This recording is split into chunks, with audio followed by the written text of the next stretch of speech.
చేస్తుందో ప్రజలకు తెలిసింది కూటమి నేతలు అంటున్నారు. ఏమంటారు మీరు? సార్ 2014 నుంచి 19 వరకు సార్ నా వాయిస్ నాకే వినిపడుతుంది. మీది క్లియర్ గా ఉంది, మాట్లాడండి మీరు, ప్లీజ్ కంటిన్యూ చేయండి. 2014 నుంచి 19 వరకు చంద్రబాబు గారు ఖచ్చితంగా ఈ భోగాపురం ఎయిర్పోర్ట్ ని నిర్లక్ష్యం చేశారు సార్. ఏదో ఎలక్షన్ ముందు ఫిబ్రవరి నెలలో ఒక టెంకాయ కొట్టి ఆయన ఈ శంకుస్థాపన పనులు ప్రారంభించారని చెప్పేసి ఆ కూటమి నాయకులు మాట్లాడుతున్నారు. కానీ 2019 నుంచి వైఎస్ జగన్మోహన్ రెడ్డి గారు అధికారం చేపట్టిన దగ్గర నుంచి భోగాపురం పనులు ఆయన ఒక ప్రత్యేక, ఎందుకంటే ఉత్తరాంధ్ర అభివృద్ధి కోసం ఆయన ఖచ్చితంగా ఒక ఏంటంటే ఎట్లాగైనా అటువైపు డెవలప్ చేయాలి అన్న ఉద్దేశంతో ఆయన భోగాపురం ఎయిర్పోర్ట్ ని చాలా ఇదిగా ఎయిర్పోర్ట్ పరుగులు పెట్టించారు సార్. 2020 ఏప్రిల్లో జిఎంఆర్ గారితో ఒప్పందం చేసుకున్నారు. ఆ వెంటనే భూముల్ని సేకరణ చేశారు. చంద్రబాబు నాయుడు గారి హయాంలో కేవలం అప్పటి గజపతి గారు ఎవరైతే ఎయిర్పోర్ట్, సార్ నా వాయిస్ నాకే వినపడుతుంది సార్. అశోక్ గజపతి రాజు గారు, ఎస్ మీరు మాట్లాడండి, గేమ్ తగ్గిస్తారు, మీరు మాట్లాడండి, మీ వాయిస్. ఓకే, అప్పటి విమానశాఖ మంత్రి అశోక్ గజపతి గారి హయాంలో కేవలం 337 ఎకరాలు మాత్రమే తీసుకున్నారు సార్. కానీ జగన్మోహన్ రెడ్డి గారి ప్రభుత్వం హయాంలో 2200 ఎకరాల భూమిని సేకరించారు. అట్లాగే భూసేకరణలో పునరావాస కేంద్రాలు కల్పించడం, వారికి ఎవరైతే స్థలాలు ఇచ్చారో, భూములు ఇచ్చారో వారి స్పెసిఫిక్స్ ప్రొవైడ్ చేయడం విషయంలో, అలాగే వివిధ ఒప్పందాలు గాని, అట్లాగే కేంద్రం నుంచి అనుమతులు గాని, ప్రతి విషయంలో జగన్మోహన్ రెడ్డి గారి కృషి ఎంతో ఉంది సార్. అలాగే ఏదైతే 130 కేసులు సార్ హైకోర్టులో గాని ఎన్జిటిలో గాని దాదాపు 130 కేసులు పరిష్కరించారు సార్ వైఎస్ జగన్మోహన్ రెడ్డి గారి ప్రభుత్వం హయాంలో. సో ప్రతిదీ భోగాపురం కోసం వైఎస్ జగన్మోహన్ రెడ్డి గారు కొన్ని జీవోలు విడుదల చేశారు సార్. అవి ఒక్కసారి నేను చదువుతాను సార్.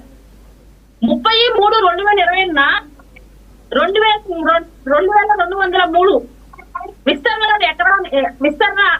ఎకరాలలో భోగాపురం ఎయిర్పోర్ట్ నిర్మించడానికి జిఎంఆర్ ఎయిర్పోర్ట్ లిమిటెడ్ ని ఎంపిక చేస్తూ ఉత్తర్వులు జారీ చేశారు. 14/4/2020 L1 బిడ్డర్ గా నిలిచిన జిఎంఆర్ 60 రోజుల్లో కన్వెన్షన్ అగ్రిమెంట్ చేసుకోవాలంటూ ఏపీఏడిసిఎల్ ఎల్ఓసి ని జారీ చేశారు సార్. 19/5/2020 ఎయిర్పోర్ట్ నిర్మాణం కోసం ప్రత్యేకంగా GMR Visakhapatnam international airport limited పేరిట కంపెనీ ఏర్పాటు చేస్తూ ప్రభుత్వానికి లేఖ రాశారు. 12/6/2020 జిఎంఆర్ ఎయిర్పోర్ట్ తో కన్వెన్షనల్ ఒప్పందం జరిగిందంటూ జియో నెంబర్ MS1 విడుదల చేసింది అప్పటి రాష్ట్ర ప్రభుత్వం. అంటే 18/9/2020 ఎయిర్పోర్ట్ నిర్మాణానికి పర్యవేక్షించడానికి 15 మంది అధికారులతో ఎయిర్పోర్ట్ డెవలప్మెంట్ మానిటరింగ్ కమిటీ ఏర్పాటు చేసింది అప్పటి రాష్ట్ర ప్రభుత్వం. 1/12/2020 భీమిలి నుంచి భోగాపురం ఎయిర్పోర్ట్ వరకు 6 లైన్ల రహదారి నిర్మించడానికి DPR ని తయారు చేసి బాధ్యతలు K&R ప్రాజెక్ట్ అప్పగిస్తూ ఉత్తర్వులు జారీ చేసింది సార్ అప్పటి వైఎస్ జగన్మోహన్ రెడ్డి గారి ప్రభుత్వం. 5/9/2020 భీమిలి టు భోగాపురం ఎయిర్పోర్ట్ రహదారి నిర్మాణానికి నోడల్ ఏజెన్సీ VMRDA ని నిర్మిస్తూ ఉత్తర్వులు జారీ చేసింది సార్ అప్పుడు జగన్మోహన్ రెడ్డి గారి ప్రభుత్వం.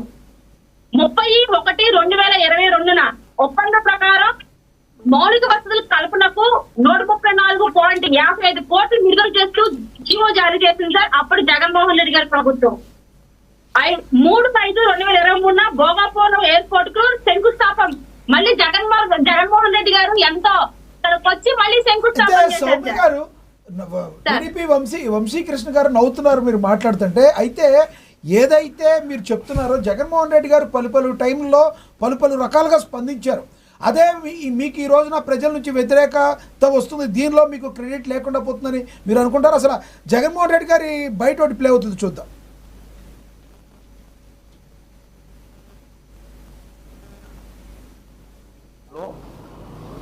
మధ్యాహ్నం పూట పోతే ఈగలు దోలుకుంటున్నారు. ఆడ ఉన్నది 350 ఎకరాలు. పూర్తిగా వ్యతిరేకిస్తాం, అవసరమైతే కోట్లకైనా పోతాం. ఉన్న విశాఖపట్నం ఎయిర్పోర్ట్ లో మధ్యాహ్నం పూట పోతే ఈగలు తోలుకుంటున్నారు.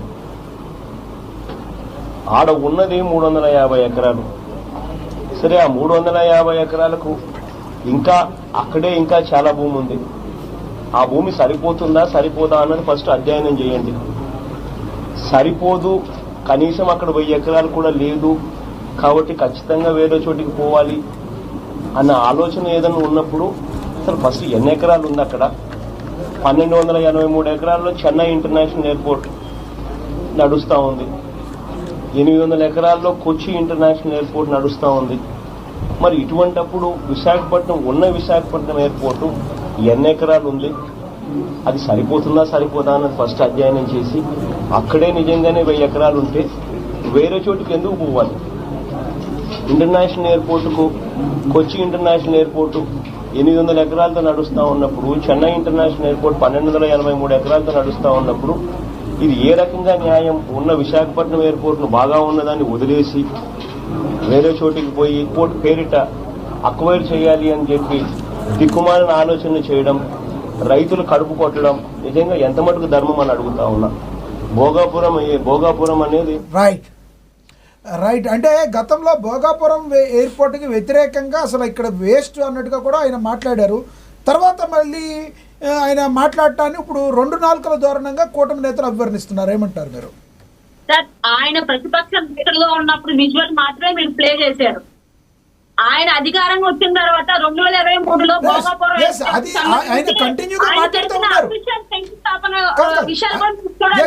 జగన్మోహన్ రెడ్డి గారు అది కూడా మేము ప్లే చేస్తాం, అది కూడా ఉంది. ఇప్పుడైతే ఆయన భోగాపురం ఎయిర్పోర్ట్ ని స్వాగతిస్తున్నారు.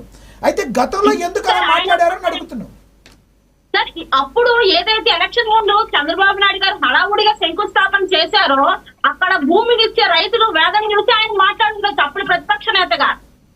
కానీ ఆయన అధికారం తీసుకున్న వెంటనే భోగాపురం ఎయిర్పోర్ట్ కి సంబంధించి ఆయన 2028లోనే పనులు స్టార్ట్ చేశారు. మీరు ఆ విజువల్స్ కూడా ప్లే చేయాలి. ఆయన చేస్తున్నప్పుడు, ఆయన శంకుస్థాపన చేసినప్పుడు మరి ఆయన ఒప్పందం చేసి శంకుస్థాపన చేసిన రోజే ఆయన ఎప్పుడు ఈ ఎయిర్పోర్ట్ కంప్లీట్ అయ్యిద్ది అనే డేట్ కూడా చెప్పారు సార్. ఇయర్ కూడా 2026లో ఈ ప్రాజెక్ట్ కంప్లీట్ అయ్యిద్ది అంటే అప్పుడున్న పొలంలో ఉన్న రైతులు భావోద్వేగంతో ఏవైతే ఉన్నారో వాళ్ళ ఓట్ల కోసం మాట్లాడారో జగన్మోహన్ రెడ్డి గారు. ఓట్ల కోసం కాదు సార్, ఆ రోజు ఏదైతే ఈ 2014 నుంచి 19 వరకు ఈ ప్రభుత్వం అప్పటి ప్రభుత్వం హడావుడిగా చేసిందో దాని గురించి మాత్రమే విమర్శించారు. ఎందుకు ఇలాంటి బలవంత భూసేకరణ చేస్తున్నారు, లేదా ఇప్పటికిప్పుడు అర్జెంట్ గా ఇంటర్నేషనల్ ఎయిర్పోర్ట్ ఏంటి అనే దాని మీద మాట్లాడారు తప్ప ఆయన సీఎం అయిన తర్వాత అదే ప్రాజెక్ట్ ని ఆయన ఎంత ఇదిగా డెవలప్ చేశారనేది, ఎన్ని జీవోలు తీసుకొచ్చారనేది, ఆ ఇంటర్నేషనల్ ఎయిర్పోర్ట్ కోసం, ఆ భూముల సేకరణ కోసం న్యాయపరంగా వచ్చే చిక్కుముళ్ళన్నీ విడిపించి ఆయన హయాంలో ఎంత బడ్జెట్ ఇచ్చారు, ఎన్ని పనులు కంప్లీట్ అయిన విషయాలు కూడా మీరు ప్లే చేస్తే బాగుంటుంది సార్. ఉత్తమ డెవలప్మెంట్ లో ఆయన పాత్ర ఎంత ఉందనేది కూడా ఆయన ప్రభుత్వ హయాంలో వచ్చిన జీవోలు కూడా మీరు చూడాలి, ప్లే చేయాలి. రైట్ ప్లే చేద్దాం, అది కూడా ప్లే చేద్దాం. మనతోటి టీడీపీ అధికార ప్రతినిధి బండారు వంశీకృష్ణ గారు ఉన్నారు. వంశీకృష్ణ గారితో మాట్లాడదాం. వంశీ గారు నమస్తే అండి.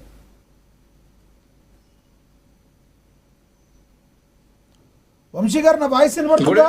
గుడ్ ఆఫ్టర్నూన్ లక్ష్మీనాథ్ గారు. Yes, good afternoon. ఎలా చూస్తారు సార్ భోగాపురం ఎయిర్పోర్ట్ ఈ రోజున జాతికి అంకితం ఇచ్చారు ప్రధాని నరేంద్ర మోడీ గారు, ముఖ్యమంత్రి చంద్రబాబు నాయుడు గారు చేతుల మీదుగా ఈ రోజున నరేంద్ర మోడీ గారి చేతుల మీద ఓపెన్ చేయించడం ఎలా చూస్తారు? రానున్న రోజుల్లో ఇది ఎంతమందికి అవసరయోగ్యంగా కానుంది? దీన్ని జగన్మోహన్ రెడ్డి గారు మాట్లాడిన మాటలు మీరు ఎలా చూస్తారు? సార్, ముందుగా ప్యానెల్లో ఉన్న మిత్రులకు అలాగే ఏఎన్ఎన్ వీక్షకులందరికీ కూడా గుడ్ ఆఫ్టర్నూన్. ఈరోజు ఉత్తరాంధ్ర వైఎస్ఆర్ కాంగ్రెస్ పార్టీ హయాంలో ఒక అధికార పార్టీ ఎంపీ కుటుంబాన్ని కిడ్నాప్ చేస్తే దిక్కులేని స్థితిలో ఉన్నటువంటి ఉత్తరాంధ్ర ఈరోజు ప్రపంచ స్థాయి ఎయిర్పోర్ట్కి వేదిక అయిందని చెప్పుకోవడానికి చాలా గర్వంగా ఉంది లక్ష్మీనాథ్ గారు. మీకు తెలుసు, గతంలో అధికార పార్టీ ఎంపీ అయినటువంటి విశాఖపట్నం ఎంపీ కుటుంబాన్ని కిడ్నాప్ చేస్తే 2 రోజులు అడ్రస్